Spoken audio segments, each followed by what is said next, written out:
தேவாலயத்தில் நாம் சிறப்பாக நடத்தி கொண்டிருக்கிறோம்.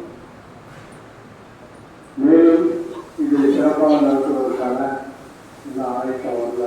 ஏன்னா வியாழக்கிழமை நேராக உணவு ஒவ்வொரு மாதம் சொல்லியிருக்கேன். உணவு நட்சத்திர வரைக்கும் நேரம் இருக்கோம்.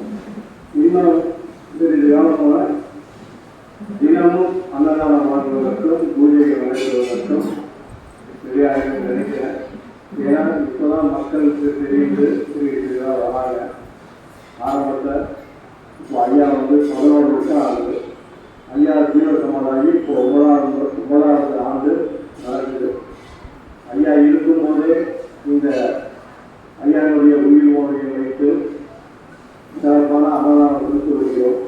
ஐயா அங்கே இருக்கும்போது சொல்லுவார், நீ எப்போ நாங்கள் அன்னதானம் கொடுத்த அது மாதிரி இதெல்லாம் கொடுத்துருக்காங்க. இப்போ நான் கொடுக்குறத விட பல மடங்கு அதிகமாக கணக்கப்படுகிறது. அன்னதானம் 3 வேலை மட்டும் இல்லை, காலையில் ஆரம்பித்தாங்கன்னா இரவு வரைக்கும் அங்கே அன்னதானம் வந்துட்டே இருக்கு. லட்சக்கணக்கான மக்கள் இன்று அங்கே கூட்டிகிட்டு வராங்க. ஐயா சொன்ன மாதிரி இது ஒரு திருப்பதி, திருப்பதி அப்படின்னாரு.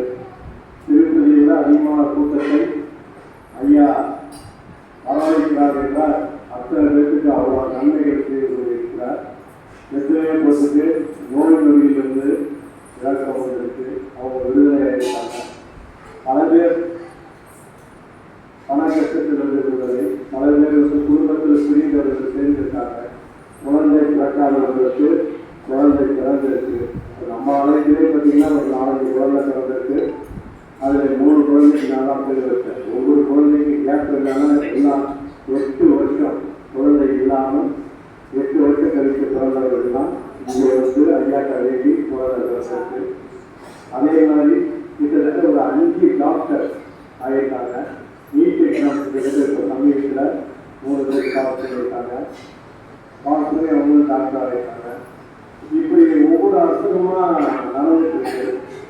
இதுக்கு காரணம் மிகப்பெரிய சித்தாந்த புரிசர் நம்மிடம் இருக்கிறது தான். நாம் அவரை முழுமையாக அறிந்து கொள்ளவில்லை. அவங்களை தனி அனுப்ப